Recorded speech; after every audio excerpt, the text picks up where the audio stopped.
ನಮಸ್ಕಾರ. ವಿಜಯ ಕರ್ನಾಟಕ ವೆಬ್ ವೀಕ್ಷಕರಿಗೆ ಸ್ವಾಗತ. ರಾಜ್ಯ ರಾಜಕಾರಣದ ಬಗೆಗಿನ ಈ ವಿಶೇಷ ಪಾಡ್ಕಾಸ್ಟ್ನಲ್ಲಿ ನಮ್ಮೊಂದಿಗಿದ್ದಾರೆ ನಮ್ಮ ಸಹೋದ್ಯೋಗಿ ಇರ್ಷಾದ್ ಉಪ್ಪಿನಂಗಡಿಯವರು. ಇರ್ಷಾದ್ ಅವರೇ, ಕಾರ್ಯಕ್ರಮಕ್ಕೆ ಸ್ವಾಗತ. ಇರ್ಷಾದ್ ಅವರೇ, ರಾಜ್ಯ ರಾಜಕಾರಣದಲ್ಲಿ ಬಹಳ ತ್ವರಿತವಾದಂಥ ಬೆಳವಣಿಗೆಗಳು ನಡೀತಾ ಇದೆ. ಒಂದು ಕಡೆ ಮುಖ್ಯಮಂತ್ರಿ ಸಿದ್ದರಾಮಯ್ಯನವರ ಬಣ, ಮತ್ತೊಂದು ಕಡೆ ಉಪಮುಖ್ಯಮಂತ್ರಿ ಡಿ ಕೆ ಶಿವಕುಮಾರ್ ಅವರ ಬಣ. ದೆಹಲಿಯವರೆಗೂ ಈ ಸದ್ಯದ ಬೆಳವಣಿಗೆಗಳು ದೆಹಲಿಗೆ ತಲುಪಿದೆ. ಯಾವ ರೀತಿ ವಿಶ್ಲೇಷಣೆ ಮಾಡ್ತೀರಿ ಇದನ್ನು? ನಿಖಿಲ್, ಬಹುಶಃ ರಾಜಕಾರಣದ ಒಂದು ಈ ಘಟ್ಟ ಏನಿದೆ ಬಹಳ ಪ್ರಾಮುಖ್ಯತೆಯನ್ನು ಪಡ್ಕೊಳ್ಳುತ್ತೆ. ಸೊ ಇವತ್ತು ಯಾವಾಗ ಸಿ ಎಂ ಸಿದ್ದರಾಮಯ್ಯನವರಂದರೆ ಅವರ ನೇತೃತ್ವದ ರಾಜ್ಯ ಸರ್ಕಾರಕ್ಕೆ 2.5 ವರ್ಷ ಏನು ತುಂಬುತ್ತೋ, ನವೆಂಬರ್ 20ಕ್ಕೆ 2.5 ವರ್ಷ ಆಗಿದೆ.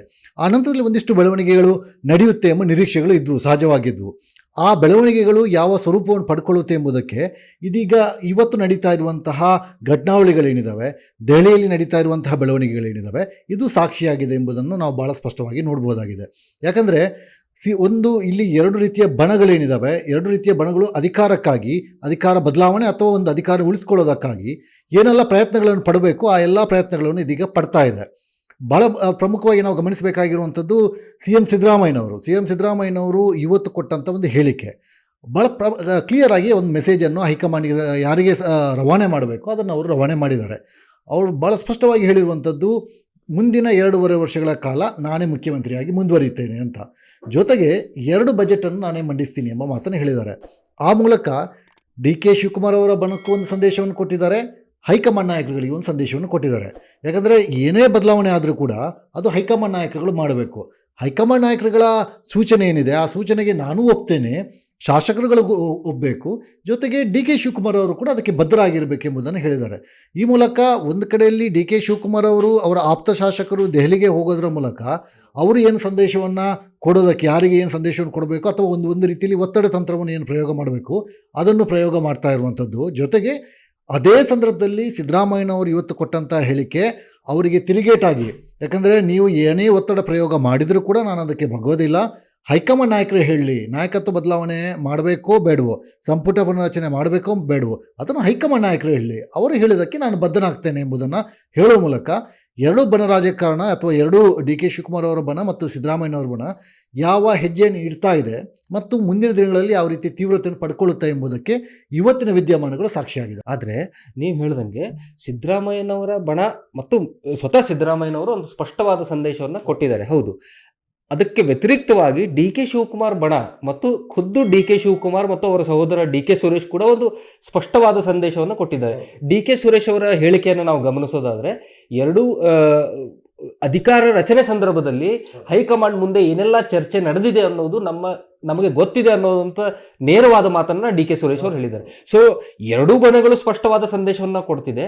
ಆದರೆ ಇದುವರೆಗೂ ಹೈಕಮಾಂಡ್ ಯಾಕೆ ಹೈಕಮಾಂಡ್ ಒಂದು ರೀತಿಯಲ್ಲಿ ಮೌನ ವಹಿಸಿದೆ? ಹೌದು, ಖಂಡಿತ. ಇಲ್ಲಿ ನಾವು ಒಂದು ವಿಚಾರವನ್ನು ಗಮನಿಸಬೇಕಾಗುತ್ತೆ. 2023ರಲ್ಲಿ ಚುನಾವಣಾ ಫಲಿತಾಂಶ ಬಂದಾಗ 136 ಸ್ಥಾನಗಳನ್ನು ಗೆದ್ದು ಕಾಂಗ್ರೆಸ್ ಬಹುಮತವನ್ನು ಪಡೆದುಕೊಂಡಿತು. ಬಹುಶಃ ಯಾರು ನಿರೀಕ್ಷೆ ಮಾಡಿರಲಿಕ್ಕಿಲ್ಲ. ರಾಜ್ಯದಲ್ಲಿ ಇದಕ್ಕೆ ಯಾರ ಪಾತ್ರ ಇದೆ ಎಂಬುದು ಮತ್ತೊಂದು ಚರ್ಚೆ. ಇಲ್ಲಿ ಡಿ ಕೆ ಶಿವಕುಮಾರ್ ಅವರ ಪಾತ್ರ ಎಷ್ಟರ ಮಟ್ಟಿಗಿದೆ, ಸಿದ್ದರಾಮಯ್ಯನವರ ಪಾತ್ರ ಎಷ್ಟರ ಮಟ್ಟಿಗಿದೆ, ಮತ್ತು ಅಂದಿನ ರಾಜಕೀಯ ಬೆಳವಣಿಗೆಗಳು, ಆಡಳಿತ ಪಕ್ಷ ಇದ್ದಂತಹ BJPಯ ವಿರುದ್ಧ ಇದ್ದಂತಹ ಜನಾಭಿಪ್ರಾಯಗಳು, ಅದು ಬೇರೆ ಕಾರಣ. ಸೊ ಇಲ್ಲಿ ದೆಹಲಿಯಲ್ಲಿ ಆ ಸಂದರ್ಭದಲ್ಲಿ ಮುಖ್ಯಮಂತ್ರಿ ಯಾರಾಗಬೇಕೆಂಬ ಚರ್ಚೆಗಳು ನಡೆಯಿತು.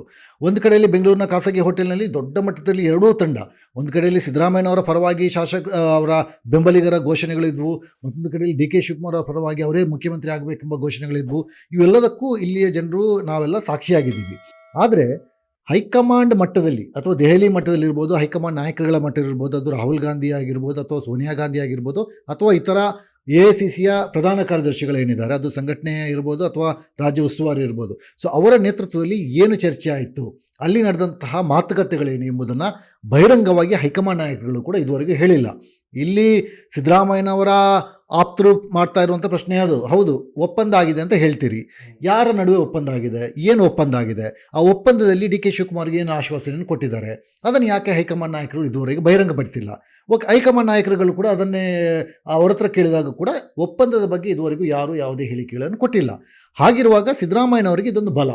ಯಾಕಂದರೆ ಒಪ್ಪಂದ ನಡೆದಿದೆ ಇಲ್ಲ ಅಂತ ಹೇಳುವಂಥದ್ದು ಅದು ಹೈಕಮಾಂಡ್ ಹೇಳಬೇಕು. ಡಿ ಕೆ ಶಿವಕುಮಾರ್ ಅವರು ಪರೋಕ್ಷವಾಗಿ ಹೇಳಿದರು, 2.5 ವರ್ಷಗಳ ಹಿಂದೆ ನಡೆದಂಥ ಒಪ್ಪಂದದ ರೀತಿಯಲ್ಲಿ ನಡ್ಕೊಳ್ಳಿ. ನಿನ್ನೆ ಕೆ ಸುರೇಶ್ ಅವರು ಮಾರ್ಮಿಕವಾದಂಥ ಮಾತನ್ನು ಹೇಳಿದರು.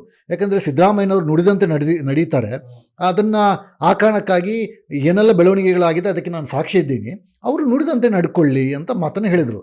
ಅದಕ್ಕೆ ಇವತ್ತು ಸಿದ್ದರಾಮಯ್ಯನವರು ಕೊಟ್ಟಂಥ ತಿರುಗೇಟು ಕೂಡ ಅಷ್ಟೇ ಮುಖ್ಯ ಆಗಿತ್ತು. ಹೌದು, ನಾನು ನುಡಿದಂತೆ ನಡೆದಿದ್ದೇನೆ, ನಾನು ಗ್ಯಾರಂಟಿ ಯೋಜನೆಗಳನ್ನು ಇಂಪ್ಲಿಮೆಂಟೇಷನ್ ಮಾಡಿದ್ದೇನೆ, ನಮ್ಮ ಸರ್ಕಾರ ನುಡಿದಂತೆ ನಡೆದಿದೆ ಎಂಬುದನ್ನು ಮಾರ್ಮಿಕವಾಗಿ ಅವರು ಹೇಳಿದರು.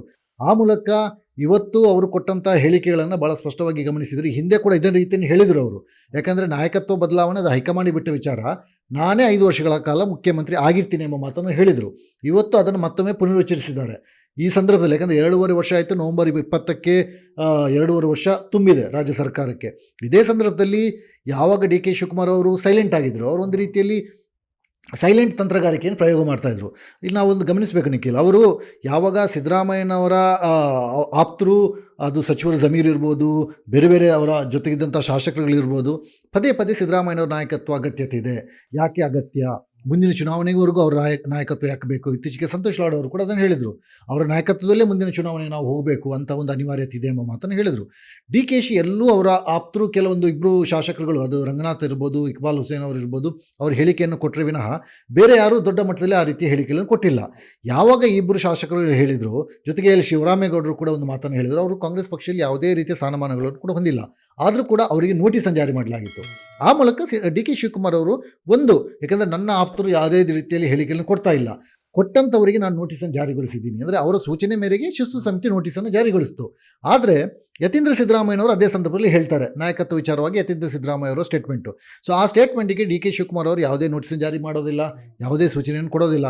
ಒಂದು ರೀತಿಯಲ್ಲಿ ಸಿಂಪತ್ತಿ ನನ್ನ ಕಡೆಗೆ ಇರಲಿ ಎಂಬುದನ್ನು ಅವರು ಆ ರೀತಿಯ ಒಂದು ಪ್ರಯೋಗಗಳನ್ನು ಮಾಡಿರುವಂಥದ್ದು ಭಾಳ ನಮಗೆ ಸ್ಪಷ್ಟವಾಗಿ ಗೋಚರಿಸ್ತಾ ಇದೆ. ಒಂದು ರೀತಿಯಲ್ಲಿ ಡಿಪ್ಲೊಮ್ಯಾಟಿಕ್ ಆಗಿ ಅವರ ವರ್ತನೆ ಕಂಡು ಬರ್ತಾರೆ. ಡಿ ಕೆ ಶಿವಕುಮಾರ್ ಅವರು ಡಿಪ್ಲೊಮ್ಯಾಟಿಕ್ ಆಗಿ ಆ ವರ್ತನೆಯನ್ನು ಮಾಡಿದ್ದಾರೆ. ಯಾಕಂದರೆ ಡಿ ಕೆ ಶಿವಕುಮಾರ್ ಅವರು ಯಾವಾಗ ಅಗ್ರೆಸಿವ್ ಹೋದರು, ಆ ಸಂದರ್ಭದಲ್ಲಿ ಅದು ಬೇರೆ ರೀತಿಯ ರಿಫಿಕೇಷನ್ಗಳಲ್ಲಿ ಆಗುತ್ತೆ.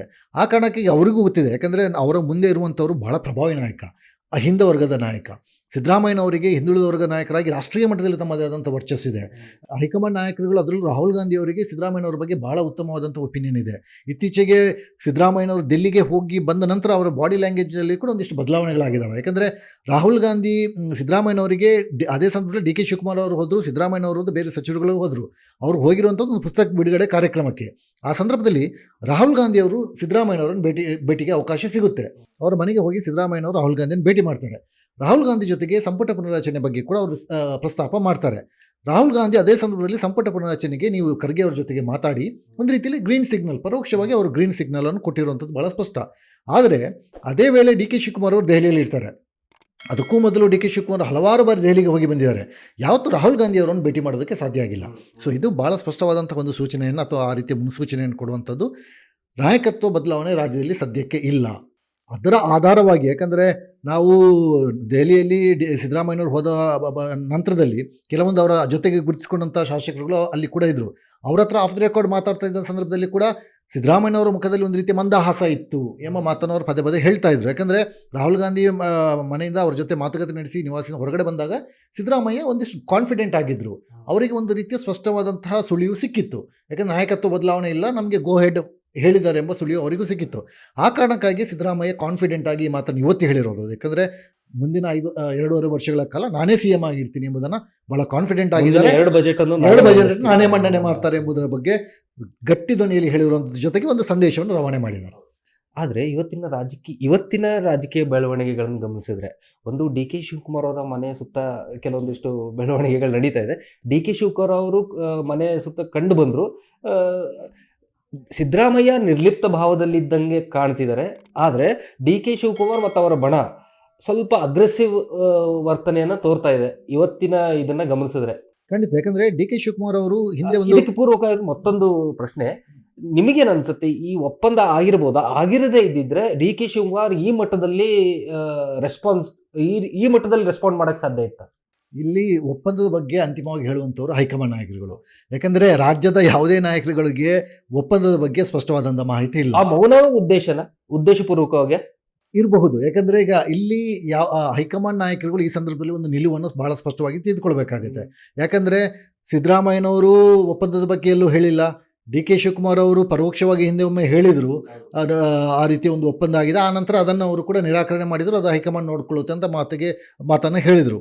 ಸೊ ಇಲ್ಲಿ ಒಪ್ಪಂದದ ಬಗ್ಗೆ ರಾಜ್ಯದ ಜನರಿಗೆ, ಕಾಂಗ್ರೆಸ್ನ ನಾಯಕರುಗಳಿಗೆ ಮತ್ತು ಅವ್ರ ಭಾಳ ಪ್ರಮುಖವಾಗಿ ಅವರ ಪಕ್ಷದ ಕಾರ್ಯಕರ್ತರಿಗೆ ಸ್ಪಷ್ಟ ಸೂಚನೆಯನ್ನು ಕೊಡುವಂಥವ್ರು, ಆ ರೀತಿ ಒಪ್ಪಂದ ಆಗಿದೆಯಾ ಇಲ್ವೋ ಎಂಬ ವಿಚಾರವನ್ನು ತಿಳಿಸುವಂಥವ್ರು ರಾಜ್ಯದ ದೆಹಲಿ ಹೈಕಮಾಂಡ್ನಲ್ಲಿ ಕಾಂಗ್ರೆಸ್ನ ಹೈಕಮಾಂಡ್ ನಾಯಕರುಗಳು ಕೊಡಬೇಕಾಗಿರೋದು. ಆದರೆ ಹೈಕಮಾಂಡ್ ನಾಯಕರುಗಳು ಒಂದು ರೀತಿಯಲ್ಲಿ ಮೌನವಾದಂತಹ ನಿಲುವನ್ನು ತೆಗೆದುಕೊಂಡಿದ್ದಾರೆ. ಅದಕ್ಕೆ ಬೇರೆ ಬೇರೆ ಕಾರಣಗಳಿರ್ಬೋದು. ಎಲ್ಲರಿಗೂ ನಿರೀಕ್ಷೆ ಮಾಡಿಕೊಂಡಿದ್ರು ಬಿಹಾರ ಚುನಾವಣೆ ಬಳಿಕ ಖಂಡಿತವಾಗಿ ರಾಜ್ಯದಲ್ಲಿ ಒಂದಿಷ್ಟು ಬೆಳವಣಿಗೆಗಳು ನಡೆಯುತ್ತೆ ಅಂತ. ಯಾಕಂದರೆ ಬಿಹಾರ ಚುನಾವಣೆಯಲ್ಲಿ ಕಾಂಗ್ರೆಸ್ ಮೈತ್ರಿಕೂಟಕ್ಕೆ ಒಂದು ವೇಳೆ ಗೆಲುವು ಆಗಿದ್ದರೆ ಹೈಕಮಾಂಡ್ ನಾಯಕತ್ವವನ್ನು ಅದಕ್ಕೆ ಒಂದಿಷ್ಟು ಬಲಪಡಿಸ್ತಾ ಇತ್ತು. ರಾಹುಲ್ ಗಾಂಧಿಗೆ ಅದೊಂದಿಷ್ಟು ಪಾಸಿಟಿವ್ ಆದಂತಹ, ಅಥವಾ ಮಲ್ಲಿಕಾರ್ಜುನ್ ಖರ್ಗೆ ಅವರಿಗೆ ಒಂದು ಪಾಸಿಟಿವ್ ಆದಂತಹ ಒಂದು ವಾತಾವರಣವನ್ನು ಸೃಷ್ಟಿಸ್ತಾ ಇತ್ತು. ನಿರ್ಧಾರ ತೆಗೆದುಕೊಳ್ಳಿ ಖಂಡಿತವಾಗಿ ಹೈಕಮಾಂಡ್ ಬಲಗೊಳ್ತಾ ಇತ್ತು. ಆದರೆ ಬಿಹಾರ ಚುನಾವಣೆಯಲ್ಲಿ ಕಾಂಗ್ರೆಸ್ಸಿಗೆ ಆದಂತಹ ಹೀನಾಯ ಸೋಲೇನಿದೆ ಅದು ಖಂಡಿತವಾಗಿ ಸಿದ್ದರಾಮಯ್ಯನವರ ನಾಯಕತ್ವಕ್ಕೆ ಮತ್ತಷ್ಟು ಬಲ ಕೊಟ್ಟಿದೆ. ಅಂದರೆ ರಾಜಕೀಯವಾಗಿ ನಾವು ನೋಡೋದಾದ್ರೆ ಕಾಂಗ್ರೆಸ್ ಪಕ್ಷಕ್ಕೆ ರಾಷ್ಟ್ರೀಯವಾಗಿ ಹಿನ್ನಡೆ ಆದರೂ ಕೂಡ ಸಿದ್ದರಾಮಯ್ಯನವರ ರಾಜ್ಯ ಮಟ್ಟದಲ್ಲಿ ನೋಡೋದಾದರೆ ಅವರ ಈ ನಾಯಕತ್ವ ಬದಲಾವಣೆ ಈ ಸನ್ನಿವೇಶದಲ್ಲಿ ಅವರಿಗೆ ಒಂದಿಷ್ಟು ಬಲ ಕೊಟ್ಟಿದೆ. ಆ ಕಾರಣಕ್ಕಾಗಿ ಸದ್ಯಕ್ಕೆ ನಾಯಕತ್ವ ಬದಲಾವಣೆ ಮಾಡುವಂಥ ನಿರ್ಧಾರವನ್ನು ಹೈಕಮಾಂಡ್ ತೆಗೆದುಕೊಳ್ಳುವಂಥ ಸಾಧ್ಯತೆಗಳು ಬಹಳ ಕ್ಷೀಣ ಇದೆ. ಇಲ್ಲಿ 2 ಪ್ರಶ್ನೆಯನ್ನು ನೋಡಬೇಕು. ಒಂದು, ಈ ಸಂದರ್ಭದಲ್ಲಿ ಅದರ ಅಗತ್ಯತೆ ಏನು? ಯಾಕಂದರೆ ಸಿದ್ದರಾಮಯ್ಯನವರ ವಿರುದ್ಧ ಗಂಭೀರ ಸ್ವರೂಪದ ಆರೋಪಗಳಿರಬೇಕು, ಅಥವಾ ಸಿದ್ದರಾಮಯ್ಯನವರಿಗೆ ಆರೋಗ್ಯ ಅಥವಾ ಬೇರೆ ಇನ್ನೇನೋ ಕಾರಣಗಳಿರಬೇಕು. ಯಾವುದೇ ಕಾರಣಗಳಿಲ್ಲದೆ ಯಾವುದೋ ಒಪ್ಪಂದದ ವಿಚಾರವನ್ನು ಮುಂದಿಟ್ಕೊಂಡು ಸಿದ್ದರಾಮಯ್ಯನವರ ನಾಯಕತ್ವದಿಂದ ಕೆಳಗಿಳಿಸಿದರೆ ಅಹಿಂದ ವರ್ಗದ, ಯಾಕಂದರೆ ಕಾಂಗ್ರೆಸ್ ಪಕ್ಷಕ್ಕೆ ರಾಷ್ಟ್ರೀಯ ಮಟ್ಟದಲ್ಲಿ ಅಂತ ನಾಯಕತ್ವ ಇಲ್ಲ, ಒಂದು ಹಿಂದುಳಿದ ವರ್ಗದ ನಾಯಕರು. ಯಾಕಂದರೆ ಬಿಹಾರ ಚುನಾವಣೆಯಲ್ಲಿ ಕೂಡ ಇವರನ್ನು ಬಳಕೆ ಮಾಡೋದಕ್ಕೆ ನೋಡಿದರು, ಮತ್ತು ರಾಷ್ಟ್ರೀಯ ಮಟ್ಟದಲ್ಲಿ ಹಿಂದುಳಿದ ವರ್ಗವನ್ನು ಸಂಘಟಿಸೋದಕ್ಕೆ ಕೂಡ ಸಿದ್ದರಾಮಯ್ಯನವರನ್ನು ಬಳಕೆ ಮಾಡುವಂಥ ಪ್ರಯತ್ನಗಳು ಕೂಡ ನಡೆದಿದ್ದಾವೆ. ಆ ಕಾರಣಕ್ಕಾಗಿ ಸಿದ್ದರಾಮಯ್ಯನವರಿಗೆ ಒಂದು ಅಹಿಂದ ಬೆಂಬಲ ಇದೆ. ಅವರ ನಾಯಕತ್ವಕ್ಕೆ ಅವನ್ನು ಕೆಳಗಿಳಿಸಿದರೆ ಅದು ಬೇರೆ ರೀತಿಯ ರಿಫಿಕೇಷನ್ಗಳಿಗೆ ಕೂಡ ಕಾರಣ ಆಗ್ಬೋದು. ಆ ನಿಟ್ಟಿನಲ್ಲಿ ಹೈಕಮಾಂಡ್ ನಾಯಕರುಗಳು ಕೂಡ ಅಳೆದು ತೂಗಿ ಒಂದು ನಿರ್ಧಾರಕ್ಕೆ ಬರಬೇಕಾಗುತ್ತೆ. ಯಾಕಂದರೆ ಅದು ಉಂಟು ಮಾಡುವಂತಹ ಪರಿಣಾಮಗಳನ್ನು ಕೂಡ ಅವರು ಎದುರಿಸಬೇಕಾಗುತ್ತೆ. ಮತ್ತು ಜೊತೆಗೆ ಸದ್ಯದ ಬೆಳವಣಿಗೆಯಲ್ಲಿ, ಯಾಕಂದರೆ ರಾಜ್ಯಕ್ಕೆ ಒಂದು ಫೇಸ್ ಬೇಕಾಗುತ್ತೆ, ಮತ್ತು ಶಾಸಕರ ಬೆಂಬಲ ಯಾರ ಜೊತೆಗಿದೆ ಅಂತ ನೋಡಬೇಕಾಗುತ್ತೆ, ಮತ್ತು ಇಂತಹ ಪರಿಸ್ಥಿತಿಯನ್ನು ಸರಿದೂಗಿಸಿಕೊಂಡು ಮತ್ತಷ್ಟು ಅಗ್ರೆಸಿವ್ ಆಗಿ ಮುಂದಿನ ದಿನಗಳಲ್ಲಿ ಹೋಗಬೇಕಾದಂಥ ನಾಯಕತ್ವಗಳು ಕೂಡ ಬೇಕಾಗುತ್ತೆ. ಇದು 2028ರ ವಿಧಾನಸಭಾ ಚುನಾವಣೆ ದೃಷ್ಟಿಯಿಂದ ಕೂಡ ಅವರು ಹೈಕಮಾಂಡ್ ನೋಡುತ್ತೆ. ಇಲ್ಲಿ ರಾಜ್ಯದಲ್ಲಿ ನಾಯಕರಿಗೆ ಅವರಿಗೆ ಅಧಿಕಾರ ಬೇಕು, CM ಸ್ಥಾನ ಬೇಕು. ರಾಷ್ಟ್ರೀಯ ಮಟ್ಟದಲ್ಲಿ ನೋಡೋದಾದರೆ ನಾಯಕತ್ವಕ್ಕೆ ಹೈಕಮಾಂಡ್ ನಾಯಕರುಗಳಿಗೆ ಇಲ್ಲಿ ಪಕ್ಷ ಅಧಿಕಾರದಲ್ಲಿರಬೇಕು. ಇವೆಲ್ಲವನ್ನೂ ಕೂಡ ಗಮನಿಸಿಕೊಂಡೇ ಹೈಕಮಾಂಡ್ ನಾಯಕರುಗಳು ಒಂದು ನಿರ್ಧಾರವನ್ನು ಬರ್ಬೋದು. ಆದರೆ ಇದು ಸದ್ಯಕ್ಕೆ ಪಡೆದುಕೊಳ್ಳುತ್ತಾ ಇರುವಂತಹ ತಿರುವು, ಇದು ಬಹಳ ಒಂದು ರೀತಿ ರೋಚಕ ಘಟ್ಟ, ತೀವ್ರ ಸ್ವರೂಪವನ್ನು ಪಡ್ಕೊಳ್ತಾ ಇದೆ. ಯಾಕಂದರೆ ಆಫ್ ದಿ ರೆಕಾರ್ಡ್ ಒಂದಿಷ್ಟು ನಾಯಕರುಗಳು ಕೊಟ್ಟಂಥ ಮಾಹಿತಿಗಳ ಪ್ರಕಾರ, ಡಿ ಕೆ ಶಿವಕುಮಾರ್ ಅವರ ಕ್ಯಾಂಪ್ ಕೊಟ್ಟಂಥ ಮಾಹಿತಿಯ ಪ್ರಕಾರ 20ರ ಬಳಿಕ ಬಿಹಾರ ಚುನಾವಣೆ ಮತ್ತು ರಾಜ್ಯ ಸರ್ಕಾರಕ್ಕೆ 2.5 ವರ್ಷ ತುಂಬಿದ ಬಳಿಕ ಒಂದಿಷ್ಟು ಬೆಳವಣಿಗೆಗಳು ನಡೆಯುತ್ತೆ ಅಂತ. ಅದರ ಮುಂದುವರಿದ ಭಾಗವಾಗಿ ಈ ಬೆಳವಣಿಗೆಗಳು ನಡೆದಿದೆ. ಪರೋಕ್ಷವಾಗಿ ಡಿ ಕೆ ಶಿವಕುಮಾರ್ ಅವರ ಸೂಚನೆ ಇದೆಯಾ ಇಲ್ವಾ ಎಂಬುದು ಗೊತ್ತಿಲ್ಲ. ಆದರೆ ಅವರ ಜೊತೆಗಿರುವಂಥ ಶಾಸಕರುಗಳು ಪ್ರತ್ಯೇಕವಾಗಿ ದೆಹಲಿಗೆ ಹೋಗಿ ಅಸೆಂಬಲ್ ಆಗಿದ್ದಾರೆ. ಆ ಮೂಲಕ ಒಂದು ಸಂದೇಶವನ್ನು ಕೊಡುವಂತಹ ಪ್ರಯತ್ನವನ್ನು ಮಾಡಿದ್ದಾರೆ. ದೆಹಲಿಯಲ್ಲಿ ಮಲ್ಲಿಕಾರ್ಜುನ್ ಖರ್ಗೆ ಅವರನ್ನು ಕೂಡ ಭೇಟಿ ಮಾಡುವಂಥ ಪ್ರಯತ್ನ ನಡೆಸಿದ್ದಾರೆ. ಜೊತೆಗೆ ಮಲ್ಲಿಕಾರ್ಜುನ್ ಖರ್ಗೆ ಅವರು ನಾಳೆ ಅಂದರೆ ಶನಿವಾರ ಬೆಂಗಳೂರಿಗೆ ಬರ್ತಾರೆ. ಬೆಂಗಳೂರಲ್ಲಿ ಕೂಡ ಒಂದಿಷ್ಟು ರಾಜಕೀಯ ಬೆಳವಣಿಗೆಗಳು ಆಗ್ಬೋದು. ಈಗಾಗಲೇ ಸಿದ್ದರಾಮಯ್ಯನವರು ಕೂಡ ಮಲ್ಲಿಕಾರ್ಜುನ್ ಖರ್ಗೆ ಅವರನ್ನು ಭೇಟಿ ಮಾಡಿ ಚರ್ಚೆ ನಡೆಸ್ತೀನಿ ಅಂತ ಹೇಳಿದ್ದಾರೆ. ಇದು ಯಾವ ಹಂತಕ್ಕೆ ಹೋಗುತ್ತೆ, ಹೈಕಮಾಂಡ್ ಒಂದು ನಿರ್ಧಾರಕ್ಕೆ ಬರುತ್ತಾ, ಸ್ಪಷ್ಟ ಸೂಚನೆಯನ್ನು ಕೊಡುತ್ತಾ, ಅಥವಾ ಇದೇ ರೀತಿಯ ಗೊಂದಲಗಳು ಮತ್ತಷ್ಟು ಮುಂದುವರಿಯುತ್ತೆ ಎಂಬುದು ಸದ್ಯದ ಕುತೂಹಲ. ಡಿ ಕೆ ಶಿವಕುಮಾರ್ ಅವರಿಗೆ ಒಕ್ಕಲಿಗ ಶಾಸಕರ ಬೆಂಬಲ ನಾವು ನೋಡಬಹುದು, ಹೆಚ್ಚಾಗಿ ಕಾಣ್ತಾ ಇದೆ. ಆದರೆ ಸಿದ್ದರಾಮಯ್ಯನವರಿಗೆ ಎಲ್ಲ ಜಾತಿಗಳ ಶಾಸಕರು, ಸಚಿವರುಗಳು ಬೆನ್ನೆಲುಬಾಗಿ ನಿಂತಿದ್ದಾರೆ.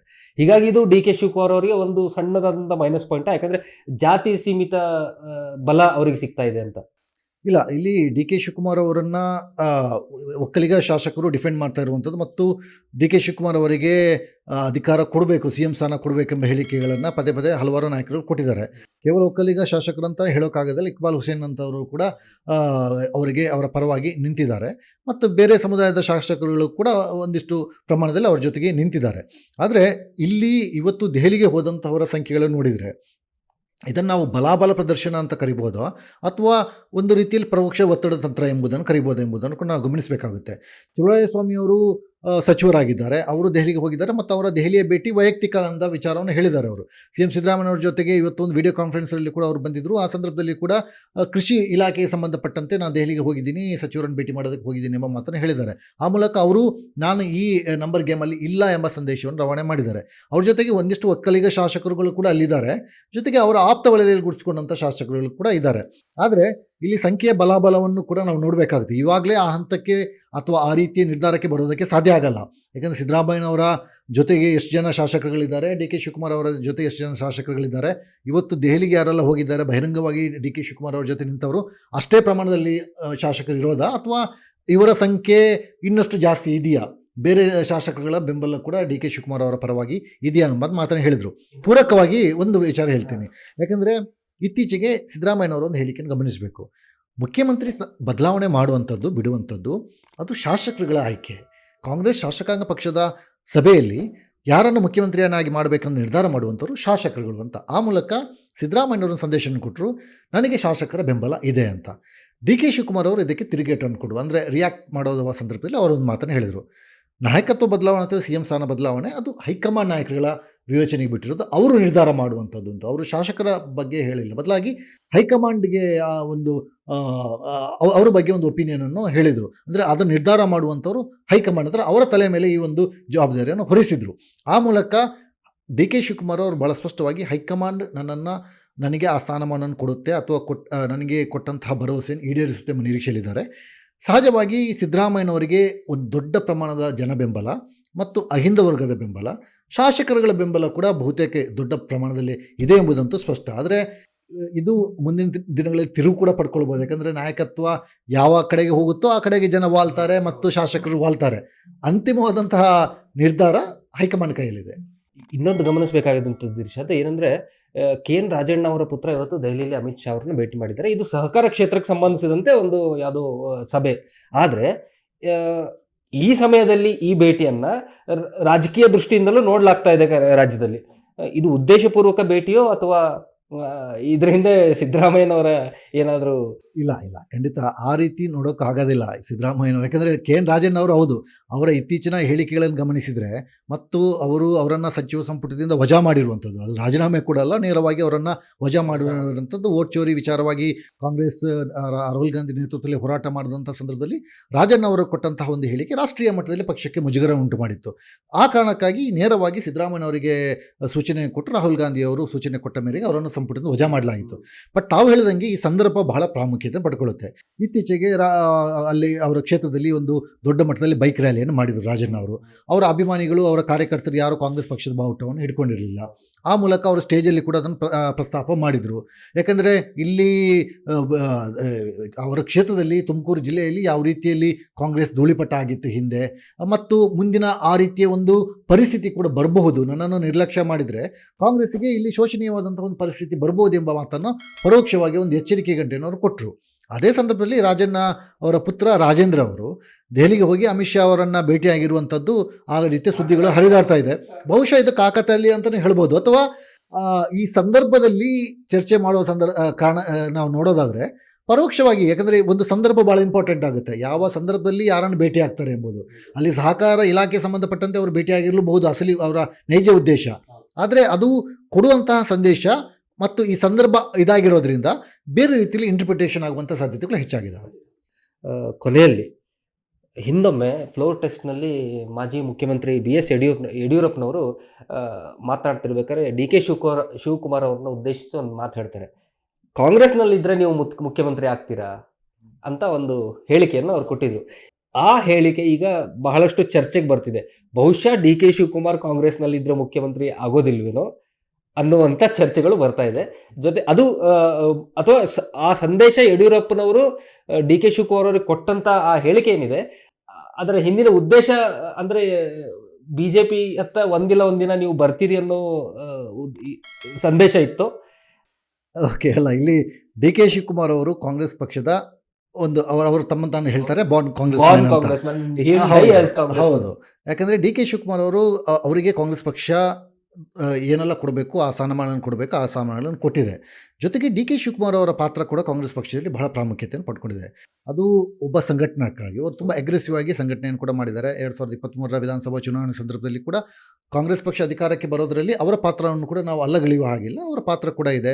ಜೊತೆಗೆ ಅವ್ರ ನಿಷ್ಠೆಯನ್ನು ಕೂಡ ಖಂಡಿತವಾಗಿ, ಯಾಕಂದ್ರೆ ಅವರು ಕಾಂಗ್ರೆಸ್ಸಿಗೆ ತುಂಬ ಬಾಂಡಿಂಗ್ ಆಗಿ ಒಂದು ನಿಷ್ಠೆಯಿಂದ ಕೆಲಸ ಮಾಡಿದ್ದಾರೆ. ಹೌದು, ಖಂಡಿತ ಒಂದು ಅಗ್ರೆಸಿವ್ ಆದಂತಹ ಒಂದು ಅವರ ಪೊಲಿಟಿಕಲ್ ಸ್ಟೈಲ್, ಅಗ್ರೆಸಿವ್ ಅವರ ಸ್ಟೈಲ್ ಏನಿದೆ ಅದು ಖಂಡಿತವಾಗಿ ಕಾಂಗ್ರೆಸ್ಗೆ ಅನುಕೂಲ ಆಗಿದೆ. ಮತ್ತು ಯೂತ್ ವಿಭಾಗದಲ್ಲಿ ಯೂತ್ಗಳಲ್ಲಿ ಅವ್ರು ತುಂಬ ಪಾಪ್ಯುಲಾರಿಟಿಯನ್ನು ಕೂಡ ಪಡ್ಕೊಂಡಿದ್ದಾರೆ.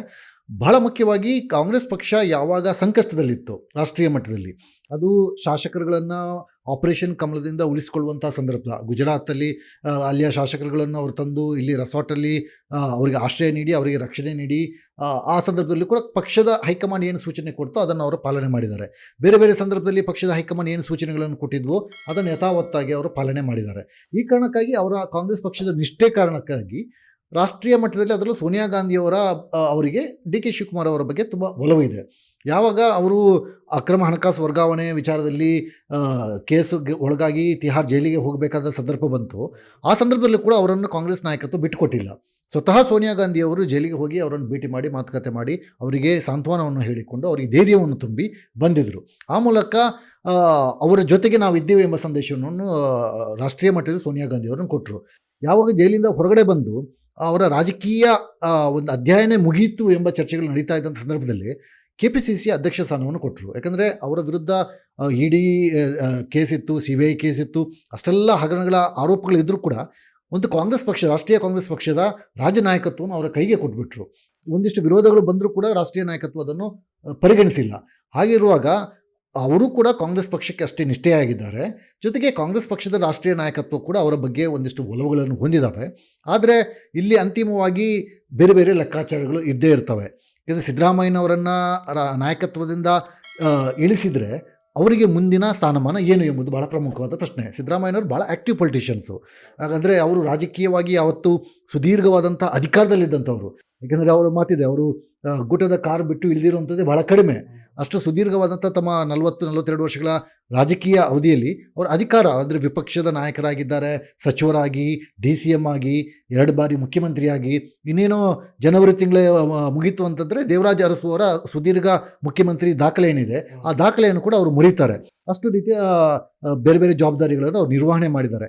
ಆ ಕಾರಣಕ್ಕಾಗಿ ಸಿದ್ದರಾಮಯ್ಯನವರನ್ನು ಅಧಿಕಾರದಿಂದ ಈ ಸಂದರ್ಭದಲ್ಲಿ ಕೆಳಗಿಳಿಸಿದರೆ ಅದು ಬೇರೆ ಬೇರೆ ರೀತಿಯ ಪರಿಣಾಮಗಳನ್ನು ಸೃಷ್ಟಿ ಮಾಡ್ಬೋದು. ಮತ್ತು ಅವರನ್ನು ರಾಷ್ಟ್ರೀಯ ರಾಜಕೀಯಕ್ಕೆ, ಅಂದರೆ ರಾಷ್ಟ್ರೀಯ ಮಟ್ಟದಲ್ಲಿ ರಾಷ್ಟ್ರ ರಾಜಕಾರಣಕ್ಕೆ ಸೆಳೆಯೋದರಲ್ಲಿ ಅವರಿಗೆ ಆಸಕ್ತಿಯೂ ವೈಯಕ್ತಿಕವಾಗಿಲ್ಲ. ಬಟ್ ಅಲ್ಲಿ ಅವರಿಗೆ ಅಕಮೆಂಡೇಟ್ ಮಾಡೋದಕ್ಕೆ ಏನೂ ವ್ಯವಸ್ಥೆಗಳಿಲ್ಲ. ಯಾಕಂದರೆ ರಾಷ್ಟ್ರೀಯ ಮಟ್ಟದಲ್ಲಿ ಕಾಂಗ್ರೆಸ್ ಅಧಿಕಾರದಲ್ಲಿಲ್ಲ ಮತ್ತು ಪಕ್ಷ ಸಂಘಟನೆ ವಿಚಾರವಾಗಿ ಕೂಡ ಅವರನ್ನು ಅಷ್ಟು ಇದರಲ್ಲಿ ಬಳಕೆ ಮಾಡುವಂತಹ ವಾತಾವರಣ ಕೂಡ ಇಲ್ಲ. ಆ ಕಾರಣಕ್ಕಾಗಿ ಸದ್ಯದ ಪರಿಸ್ಥಿತಿ ವಾತಾವರಣ ಗಮನಿಸಿದರೆ ಯಥಾಸ್ಥಿತಿ ಸ್ಟೇಟಸ್ ಕೋವನ್ನು ಕಾಪಾಡಿಕೊಳ್ಳುವಂಥದ್ದೇ ಕಾಂಗ್ರೆಸ್ ಹೈಕಮಾಂಡಿಗೆ ಕೂಡ ಅನಿವಾರ್ಯ. ಮತ್ತು ಈ ಗೊಂದಲವನ್ನು, ಅಂದರೆ ಡಿ ಕೆ ಶಿವಕುಮಾರ್ ಅವರು ಕೂಡ ಪಕ್ಷಕ್ಕೆ ಕೆಲಸ ಮಾಡಿದ್ದೀನಿ, ನಾನು ನೀವು ಹೇಳದಂತೆ ಕೇಳಿದ್ದೀನಿ, ಆ ಒಪ್ಪಂದದ ರೀತಿಯಲ್ಲಿ ನಡ್ಕೊಂಡಿದ್ದೀನಿ, ಈಗ ಅದನ್ನು ಪಾಲನೆ ಮಾಡಿ ಕೊಟ್ಟಂಥ ಭರವಸೆಯನ್ನು ಈಡೇರಿಸಿ ಅಂತ ಹೇಳ್ತಾ ಇದ್ದಾರೆ. ಪರೋಕ್ಷವಾಗಿ ದೆಹಲಿಗೆ ಹೋಗಿ ಹೈಕಮಾಂಡ್ ಜೊತೆ ಒತ್ತಡವನ್ನು ಹೇಳ್ತಾ ಇದ್ದಾರೆ. ಇದೀಗ ಅವರ ಜೊತೆ ಆಪ್ತ ಶಾಸಕರು ಕೂಡ ದೆಹಲಿಗೆ ಹೋಗಿ ಒತ್ತಡವನ್ನು ಹೇಳ್ತಾ ಇದ್ದಾರೆ. ಫೈನಲ್ ಆಗಿ ಹೈಕಮಾಂಡ್ ನಾಯಕತ್ವ ಈ ಒಂದು ಗೊಂದಲವನ್ನು ಯಾವ ರೀತಿ ನಿವಾರಣೆ ಮಾಡುತ್ತೆ? ಯಾಕಂದರೆ ಗೊಂದಲ ತೀವ್ರವಾದಷ್ಟು ಹೋಗ್ತಾ ಇದ್ದಂಗೆ ಕಾಂಗ್ರೆಸ್ ಪಕ್ಷದ ಕಾರ್ಯಕರ್ತರಲ್ಲಿ ಒಂದಿಷ್ಟು ಗೊಂದಲ ಸೃಷ್ಟಿಯಾಗುತ್ತೆ.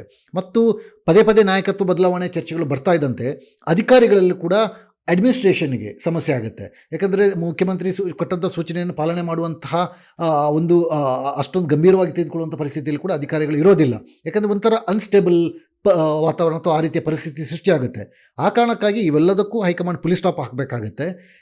ವಿಪಕ್ಷಗಳಿಗೆ ಕೂಡ ಅಸ್ತ್ರ ಆಗೋದನ್ನು ತಪ್ಪಿಸಬೇಕಾಗುತ್ತೆ.